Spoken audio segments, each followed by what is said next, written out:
Hello, good morning students. आज हम अपना जो लिटरेरी फॉर्म का टॉपिक कर रहे थे जिसमें हमने poetry and drama and play कर लिए थे। आज हम नेक्स्ट टॉपिक इसका है प्रोज, वो करेंगे। ठीक है, तो जो प्रोज का पार्ट है उसके बारे में डिस्कस करते हैं। जो प्रोज वर्ड है जो कि आपकी लिटरेरी फॉर्म है, इंग्लिश लिटरेचर में राइटिंग का जो एक फॉर्म है प्रोज, वो जनरली लैटिन वर्ड से डिराइव किया हुआ है, वहाँ से उठाया गया है। और जो लैटिन वर्ड था उसका नाम था प्रोज ओरेशियो। प्रोज ओरेशियो। और ये जो लैटिन वर्ड था आपका प्रोज ओरेशियो, इसका मीनिंग होता है स्ट्रेट फॉरवर्ड, स्ट्रेट फॉरवर्ड। और अपन कह सकते हैं जो स्ट्रेट फॉरवर्ड होता है उसे अपन डायरेक्ट भी कह सकते हैं, डायरेक्ट स्पीच।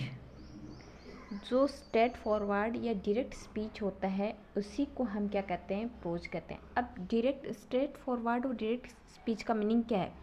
देखो, जब हमने पोइट्री पढ़ी थी तो पोइट्री की कुछ लाइंस होती हैं वो बहुत घुमा फिरा के, जैसे फिगर ऑफ स्पीच वगैरह यूज किए जाते हैं। पोइट्री की सिर्फ छोटी सी लाइन लिखी जाती है जिसको हम डीपली एक्सप्लेन करते हैं या अपनी इमेजिनेशन से समझने की कोशिश करते हैं। जबकि प्रोज में क्या होता है, जो बात लिखनी होती है वो एज इट इज़ वर्ड्स का यूज करके सीधा पूरा कंप्लीट सेंस में लिखा जाता है। जबकि जो पोइट्री होती है वो शॉर्ट फॉर्म में लिखी जाती है, हम उसके मीनिंग निकालते हैं।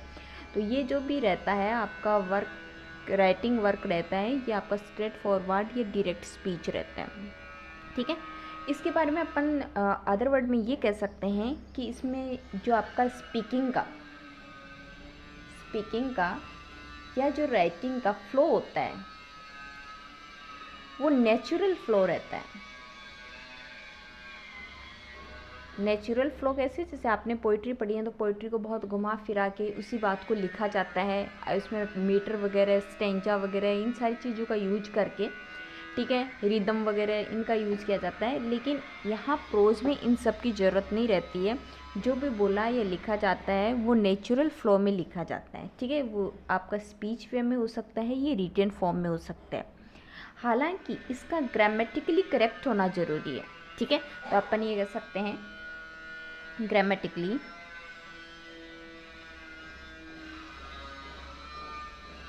Should be correct, should be correct. मतलब जो भी राइटिंग रहती है उसका ग्रामेटिकली करेक्ट होना ज़रूरी है, ग्रामर है वो अप्रोप्रिएट होनी चाहिए। ठीक है, इसके अलावा जैसे पोइट्री के अंदर मीटर वगैरह का यूज किया जाता था, उनकी ज़रूरत इसमें नहीं होती है। तो अपन ये कह सकते हैं मेट्रिकल स्ट्रक्चर नो नीडेड, कि जो आपका मीटर का स्ट्रक्चर रहता है पोइट्री में हम यूज करते हैं उसकी यहाँ ज़रूरत नहीं रहती है। और जो मीटर नहीं है तो यहाँ रिदम भी नहीं बनेगा, राइम स्कीम भी नहीं बनेगी, राइम स्कीम भी नहीं बनेगी।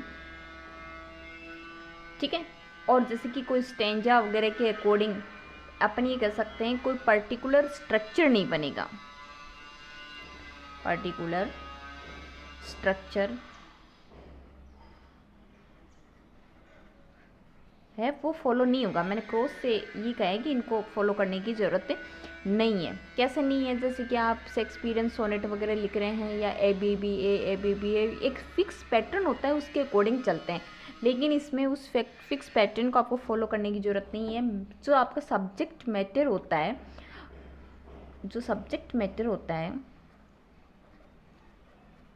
प्रोज का, वो अपने आप में कंसाइज एंड कंप्लीट होना चाहिए, मतलब संक्षिप्त होना चाहिए। लेकिन उसमें जो भी इन्फॉर्मेशन आप देना चाह रहे हैं वो इन्फॉर्मेशन क्या होनी चाहिए, कंप्लीट होनी चाहिए। तो वैसे हो सकता है शॉर्ट में आपने लिखा हो, बहुत डिटेल नहीं लिखा हो, लेकिन इन्फॉर्मेशन हमेशा उसकी अपने आप में कंप्लीट होनी चाहिए। लैंग्वेज जो है वो इसकी इजी टू अंडरस्टूड होती है।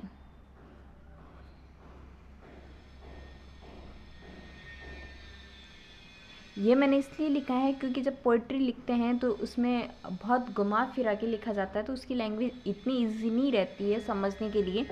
लेकिन जो सीधी लैंग्वेज में लिखा गया है, डायरेक्ट स्पीच में लिखा गया है, तो उसकी लैंग्वेज हमेशा क्या मिलेगी आपको, ईजी मिलेगी। अब अपन प्रोज की बात करते हैं, उसको डिवाइड करेंगे प्रोज को। एक सेकेंड। अगर हम प्रोज को डिवाइड करें तो इसको हम 2 टाइप से डिवाइड कर सकते हैं। एक वेराइटीज़ के according, varieties of pros, and second हम इसको इसकी फॉर्म्स के अकॉर्डिंग डिवाइड कर सकते हैं, फॉर्म्स ऑफ प्रोज। ठीक है, तो देखते हैं कैसे कैसे डिवाइड किया गया है इनको। सबसे पहले अपन वेराइटीज़ की बात करते हैं। वेराइटीज़ के अकॉर्डिंग इसको 3 पार्ट्स में डिवाइड किया गया है। वेराइटीज़ के अकॉर्डिंग 3 पार्ट्स में डिवाइड किया गया है। फर्स्ट आपका डिस्क्रिप्टिव है,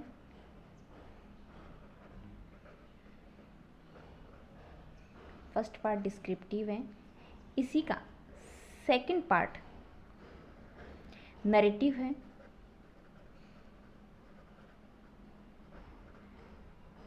और इसी का थर्ड पार्ट एक्सपोजिटरी है।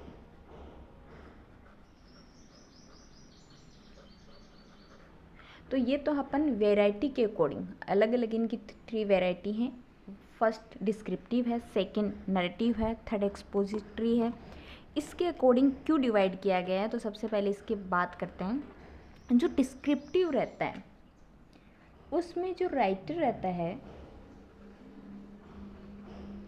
वो अपनी इमेजिनेशन के अकॉर्डिंग कोई भी थिंग, प्लेस, सीन या कोई भी सेटिंग, कुछ भी हो सकता है, उसको लेता है। ठीक है, एंड अपनी इमेजिनेशन के साथ इसको वेरी क्लियरली डिस्क्राइब भी करता है। ठीक है, इसके अंदर क्या होता है, जो राइटर होता है वो कोई भी जो सीन है या किसी पर्सन, प्लेस, थिंग, किसी को भी ले लेगा और उसको अपनी इमेजिनेशन के साथ, उसका कोई रियलिटी से कोई लेना देना नहीं है, या हो भी सकता है कि रियलिटी से कोई लेना देना हो, बट उसमें जो स्टोरी बताएगा वो एक कोई भी ऑब्जेक्ट उठा के, जैसे कि मान लो उसने कोई प्लांट ही ले लिया और उस प्लांट को, जैसे कि आपका टोरूडेट का जो कैजुरना ट्री है उसकी अगर अपन बात करें तो एक ट्री लिया, हालांकि उन्होंने तो अपनी रियल लाइफ को भी थोड़ा सा वहाँ पे डिस्क्राइब किया था, पर कोई भी ट्री अगर आप ले लेते हैं, फिर आप टोटल उसके बारे में इमेजिनेशन को उसमें पुट करते हैं, तो कोई भी थिंग हो सकता है, प्लेस हो सकता है, सीन हो सकता है, कोई भी सेटिंग, कोई जगह के बारे में बात हो सकती है, उसके बारे में वेरी क्लियरली डिस्क्राइब किया जाता है। बट ये जो डिस्क्राइब किया जाता है वो टोटल इमेजिनेशन के साथ किया जाता है। और यहाँ जो राइटर का एम क्या रहता है, इसका एम रहता है दैट जो रीडर हैं, रीडर जो हैं, they also think according to writer's imagination. ये भी उस स्टोरी को पढ़ के राइटर की जो इमेजिनेशन है उसके अकॉर्डिंग सोचना स्टार्ट कर देते हैं। जैसे कि उसने ट्री के बारे में, कुछ भी ट्री डिस्क्राइब किया, कोई भी ट्री का नेम ले लिया, अब उसने बोला कि उसकी लीव्स रेड हैं, तो दैट टाइम अपन भी सोचेंगे कि हाँ लीव्स रेड हैं। ठीक है, अपन ये बोलेंगे कि उसकी हाइट वो बहुत ही ह्यूज फैला हुआ है, तो अपन भी सोचेंगे कि हाँ फैला हुआ है। तो अपन जैसे जैसे राइटर अपने से इमेजिन करवाएगा उसके अकॉर्डिंग अपन भी क्या करना स्टार्ट कर देंगे, इमेजिन करना स्टार्ट कर देंगे। ठीक है, इसमें इस वाली जो आपका पार्ट है, ये जो आपकी वैरायटी है प्रोज की डिस्क्रिप्टिव वाली, इसमें मेनली अपन बात करें तो ग्रो होती है क्या, इमेजिनेशन।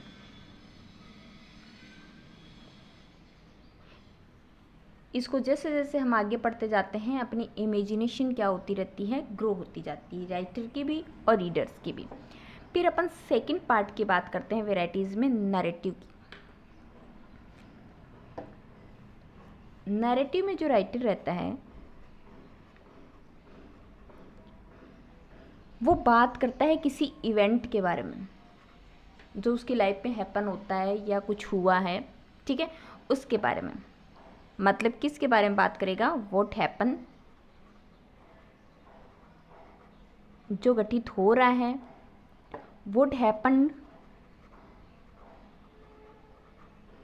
जो हो चुका है, या अपन इन्हीं से रिलेटेड कि क्यों हैपन हुआ, वाई हैपन, कि जो भी हुआ वो क्यों हुआ। ऐसी चीज़ों के बारे में राइटर बात करते हैं। कोई भी सीन ले लेगा, कोई भी अपनी लाइफ का कोई इवेंट ले लेगा, ठीक है, उनके बारे में डिस्क्राइब करेगा कि ये क्यों हुआ, कैसे हुआ और क्या हुआ, ठीक है, इनकी बात करता है। तो राइटर अपने अंदर की जो इमेजिनेशन के साथ साथ रियलिटी दोनों को मिक्स करके बात करता है। इमेजिनेशन प्लस रियलिटी, ठीक है। फिर आपका थर्ड पार्ट है एक्सपोजिटरी। इसमें टोटल रियल फैक्ट्स की बात की जाती है। टोटल रियल फैक्ट्स की बात की जाती है, ट्रुथ की बात की जाती है, लॉ की बात की जाती है, ठीक है। तो इसके अंदर कौन से टॉपिक आते हैं? जैसे कि कोई साइंस के बारे में लिख रहा है, कोई साइंस का टॉपिक है, ठीक है, कि कोई रूल रेगुलेशन की बात हो रही है,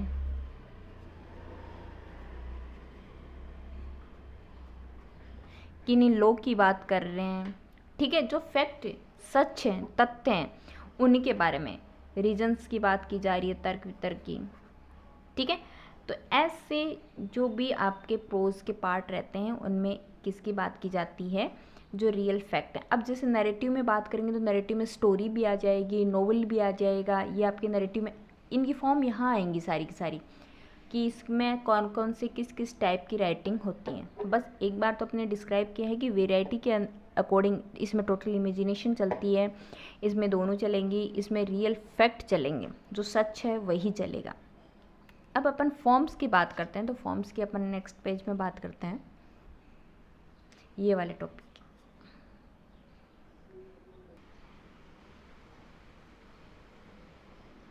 नेक्स्ट का पार्ट, पहले अपन ने वेराइटीज़ किए हैं, अब नेक्स्ट उसी का पार्ट था फॉर्म्स ऑफ प्रोज।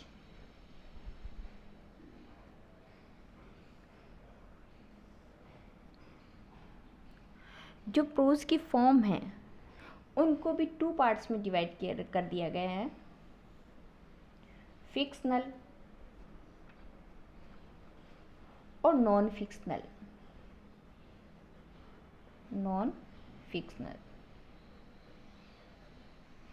ठीक है। जो नॉन फिक्शनल होते हैं वो रियल लाइफ से बेस्ड होते हैं, रियल लाइफ बेस्ड। और ये क्या होते हैं? Non real.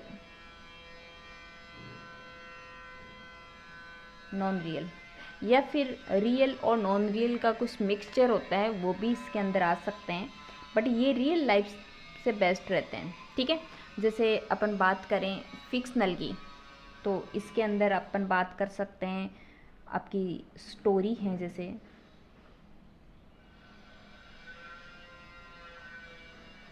या अपन बात कर सकते हैं नोवेल की, बात कर सकते हैं कि नोवेल्स जो आते हैं इनमें कहानियाँ होती हैं, और कोई ज़रूरी नहीं कि ये कहानियाँ हमेशा क्या होती हैं, फैक्ट पे आधारित होती हैं, रियलिटी पे आधारित होती हैं। ये क्या हो सकती हैं, टोटल इमेजिनेशन के अकॉर्डिंग भी हो सकती हैं। तो जैसे मैंने अभी थोड़ी देर पहले ही आपको बताया था कि जो आपका डिस्क्रिप्टिव एंड नरेटिव पार्ट बताया था, तो जो डिस्क्रिप्टिव मैंने बताया था इमेजिनेशन के अकॉर्डिंग, तो वो इमेजिनेशन के अकॉर्डिंग है तो वो स्टोरी डिस्क्रिप्टिव हो जाएगी। वही स्टोरी मिक्सर में है तो वो नरेटिव हो जाएगी, ठीक है। आपके नॉन फिक्शनल में पार्ट आते हैं, जैसे कि मान लो ऐसे आ गया, लेटर आ गया, और स्पीच आ जाते हैं, बायोग्राफी आ जाती है। बायोग्राफी में स्टोरी हो सकती है, ठीक है, ये स्टोरी है, लेकिन स्टोरी क्यों? क्योंकि वो रियलिटी से है, यहाँ मैंने कहा रियल लाइफ से बेस, ठीक है। तो रियल लाइफ से बेस है तो वो बायोग्राफी, और यहाँ ऑटोबायोग्राफी भी आ जाती है, ऑटोबायोग्राफी। और एक आपका सेमी ऑटोबायोग्राफी भी होता है, बायोग्राफी। लगभग ये आपके पार्ट्स जो रहते हैं नॉन फिक्शनल में होते हैं। नॉन फिक्शनल मतलब जो रियल लाइफ से बेस्ड रहते हैं, ठीक है। जो किसी भी मुद्दे पे, किसी भी टॉपिक पे जैसे ऐसे वगैरह लिखे जाते हैं, ये रियलिटी से, अपनी लाइफ से रिलेटेड भी हो सकते हैं या अदर किसी टॉपिक को उठा के भी हो सकते हैं। लेटर आपने कंपोजिशन पार्ट में पढ़े हैं, फॉर्मल और इनफॉर्मल लेटर होते हैं, स्पीच है, बायोग्राफी है। ये जैसे कि आपके थीम राइटिंग वगैरह भी अपन लिखते हैं। नॉन रियल जो रियलिटी से रिलेटेड नहीं होते हैं, उसमें मिक्सचर हो सकता है, तो वो स्टोरी है आपकी और नॉवल, ठीक है। ये इनकी लेंथ के अकॉर्डिंग है, दोनों में ही स्टोरी रहती है। इसके अंदर एक जैसे कि अपन फेबल वर्ड भी ले सकते हैं। फेबल जैसे एनिमल से रिलेटेड जो स्टोरी होती है उनको फेबल बोलते हैं अपन। तो ये सारी चीज़ें आपकी आती हैं फिक्शनल और नॉन फिक्शनल में, पर वो डिपेंड करेगा कि किस नेचर में लिखी गई है। जैसे कि टोटल इमेजिनेशन है तो वो डिस्क्रिप्टिव स्टोरी हो जाएगी, मिक्सर में है तो वो आपका नैरेटिव हो जाएगा, कोई चीज़ रियलिटी और फैक्ट पे आधारित है तो वो क्या एक्सपोजिटरी हो जाएगा। तो जो मैंने वैरायटी बताए थे वो इन सब पे अप्लाई होते जाएंगे, वो किस नेचर में लिखा गया है, क्या उसका करेक्टर स्केच है, उसके अकॉर्डिंग ये उस पर अप्लाई होंगे, ठीक है। तो अपन इनको देखते हैं कि ये सारे क्या होते हैं। सबसे पहले अपन बात करते हैं बायोग्राफी की। बायोग्राफी एक होता है ऑटोबायोग्राफी,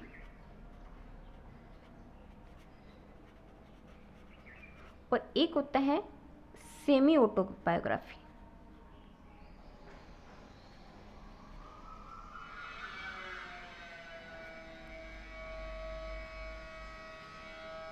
ठीक है,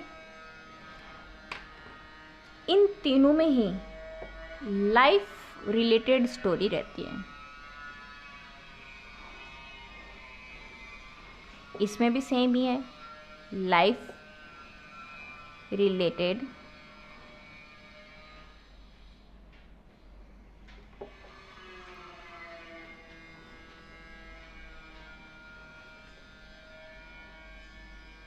ये भी सेम ही है, लाइफ रिलेटेड।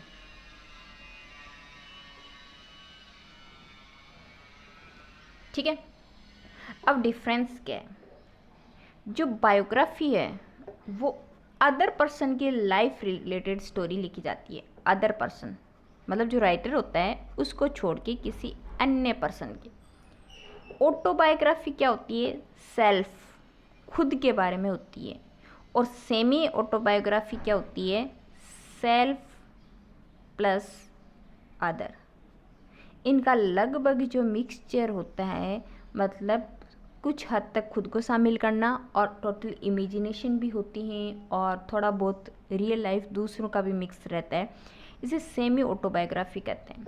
ठीक है, तो तीनों में ही लाइफ से रिलेटेड, पूरी लाइफ से रिलेटेड स्टोरी लिखी जाती है। बायोग्राफी किसी और पर्सन के बारे में, ऑटोबायोग्राफी खुद के बारे में, सेमी ऑटोबायोग्राफी खुद के बारे में और दूसरों के बारे में, दोनों के बारे में लिखी जा सकती है।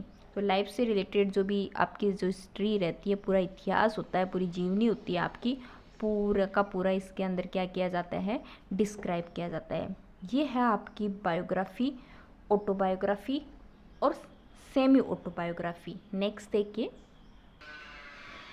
नेक्स्ट है आपका एसे। एसे का मीनिंग होता है टू अटेम्प्ट। और सब्जेक्ट मैटर के अकॉर्डिंग ये डिफरेंट टाइप के होते हैं। सब्जेक्ट मैटर के अकॉर्डिंग कि इनका क्या सब्जेक्ट मैटर है, सब्जेक्ट मैटर के अकॉर्डिंग इनको डिवाइड किया गया है। ये हम पर्सनल भी हो सकते हैं, इम्पर्सनल भी हो सकते हैं। ठीक है, सबसे पहले देखते हैं सब्जेक्ट मैटर के अकॉर्डिंग इनको कितने पार्ट्स में डिवाइड किया गया है।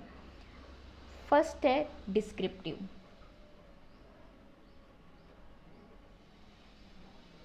डिस्क्रिप्टिव मैंने कहा था इमेजिनेशन के अकॉर्डिंग रहेगा। बी आपका नैरेटिव, जिसमें से लगभग आपने जो लाइफ में देखा या आप उससे रिलेटेड आपने कुछ सोचा वो आप देख के या इमेजिनेशन के साथ दोनों का मिक्सचर करके लिखते हैं, उसे कहते हैं नैरेटिव।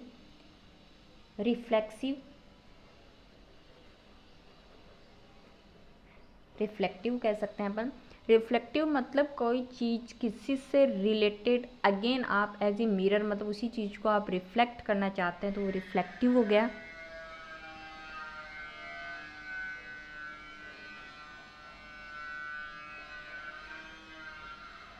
एक्सपोजिटरी अपन ने अभी वेराइटीज में देखा था, जो रियल फैक्ट पे, रूल पे, इन सब पे रहता है, उसे एक्सपोजिटरी कहते हैं। फिर आपका है इमेजिनेटिव।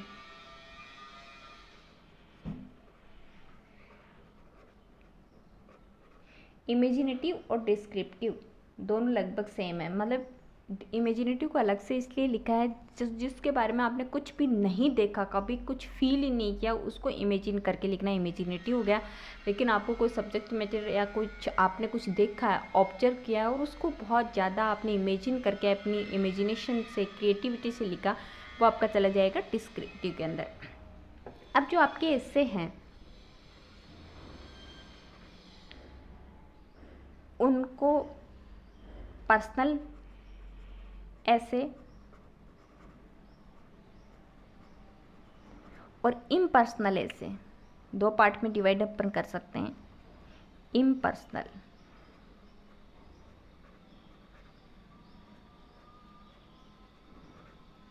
पर्सनल मतलब जो कि सब्जेक्टिव होते हैं। सब्जेक्टिव मतलब जो सब्जेक्ट है, सब्जेक्ट मतलब जो स्पीकर है उसी से रिलेटेड होते हैं।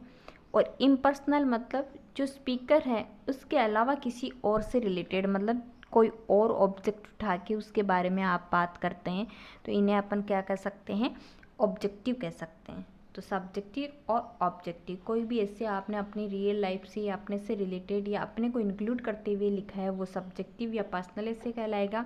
या आपने कोई डिफरेंट ऑब्जेक्ट उठा के उससे रिलेटेड आपने कोई चीज़ लिखी है, जैसे कि मान लो एग्जाम्पल की बात करें तो जैसे बेकन है,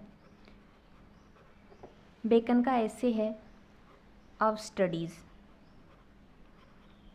अब स्टडीज़ में उन्होंने स्टडीज से रिलेटेड चीज़ें या कॉन्सेप्ट लेके हैं, तो ये इनसे खुद से रिलेटेड तो है नहीं, राइटर से, इन्होंने किसके बारे में लिखा है, स्टडी से रिलेटेड, तो ये इनका ऑब्जेक्ट कोई अदर थिंग या अदर टॉपिक जिसके बारे में वो बात करते हैं। ठीक है,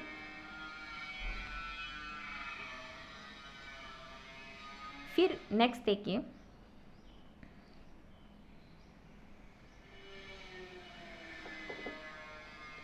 फेबल। फेबल क्या होती हैं? फेबल शॉर्ट स्टोरी होती हैं। फेबल्स आर शॉर्ट स्टोरीज, ठीक है, which gives the moral message, जो कि कोई ना कोई मोरल मैसेज देते हैं सोसाइटी को। ठीक है, और जनरली जो फेबल्स होते हैं उनमें जो कैरेक्टर रहते हैं वो एनिमल्स रहते हैं। ठीक है, और ये एनिमल्स ऐसे बिहेव करते हैं जैसे कि वो ह्यूमन हो, ह्यूमन बीइंग। मतलब कैरेक्टर रियल में तो क्या रहते हैं, एनिमल रहते हैं, लेकिन बिहेव कैसे करते हैं जैसे कि वो क्या हो, ह्यूमन बीइंग हो। कैसे, जैसे कि एनिमल फार्म की बात करें तो एनिमल फार्म में सारे एनिमल्स हैं, लेकिन उन्होंने जो फ्रेंच रिवॉल्यूशन है जो आपका, उसको पूरे को डिस्क्राइब किया है, तो सारे जो हर एनिमल है वो किसी ना किसी पर्सन का पूरा करेक्टर स्केच वहाँ पे शो कर रहा है। तो ये एनिमल एक ह्यूमन की तरह बिहेव करते हैं और अपन लोगों को कोई भी नैतिक मैसेज, मोरल मैसेज दे के जाते हैं। ठीक है, इसे कहते हैं फेबल। नेक्स्ट देखिए, अब अपन जैसे कि फिक्शनल प्रोज पढ़ रहे थे, तो फिक्शनल प्रोज में एक तो अपन ने पढ़ा शॉर्ट स्टोरी, शॉर्ट स्टोरी, और एक नेम देखा हमने नोवेल। ठीक है, जो स्टोरी स्मॉल स्केल पे हो, स्मॉल स्केल यानी जिसमें जो भी कहानी है वो लगभग 50,000 वर्ड से बिलो हो। ठीक है,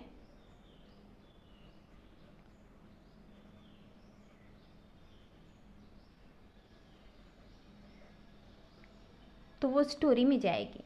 नोवेल किस में जाएगा? जिसकी वर्ड लिमिट है वो 50,000 से अबव है, वो किस में चला जाएगा? नोवेल में चला जाएगा। मतलब इसे अपन ये कह सकते हैं जो स्टोरी लार्ज स्केल पे है।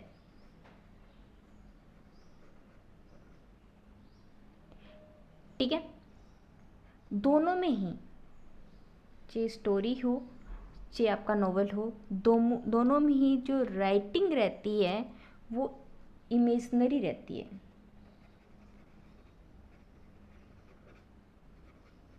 इमेजिनरी राइटिंग रहती है विद नरेटिव स्टाइल।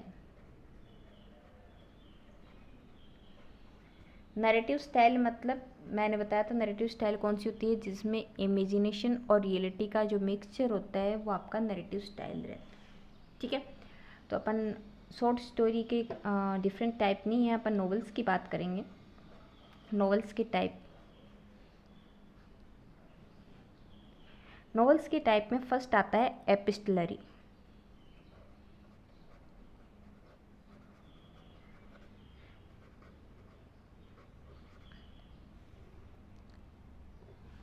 एपिस्टल का मतलब होता है लेटर, मतलब कोई नोवेल लेटर स्टाइल में है। ठीक है, जो भी नोवेल रहता है वो लेटर फॉर्म में रहता है, उसे कहते हैं एपिस्टलरी नोवेल। ठीक है, सेकंड है आपका हिस्टोरिकल नोवेल।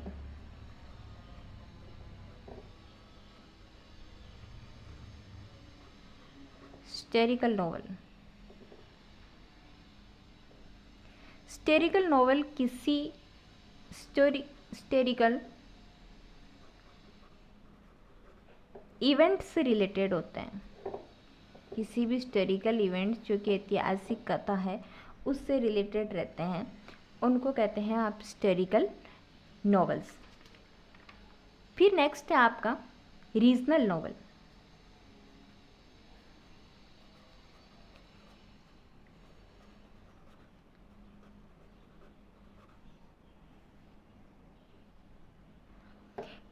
ये बैकग्राउंड के अकॉर्डिंग होते हैं।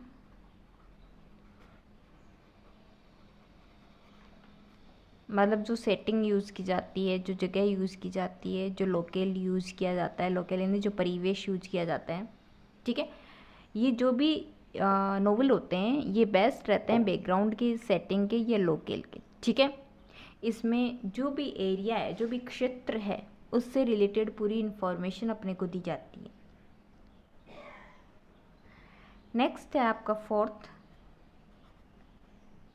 बिल्डिंग्स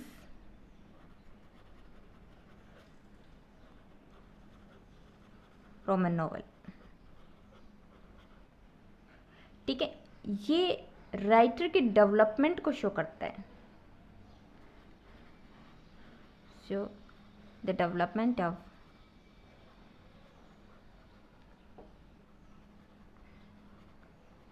राइटर के डेवलपमेंट को क्या करता है? शो करता है।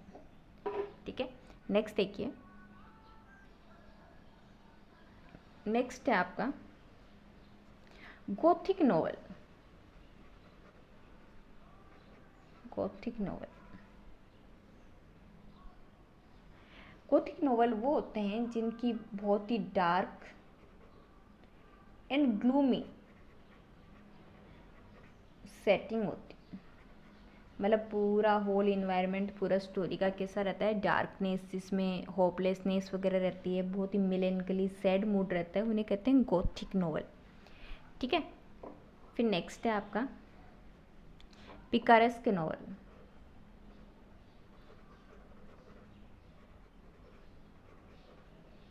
नॉवेल,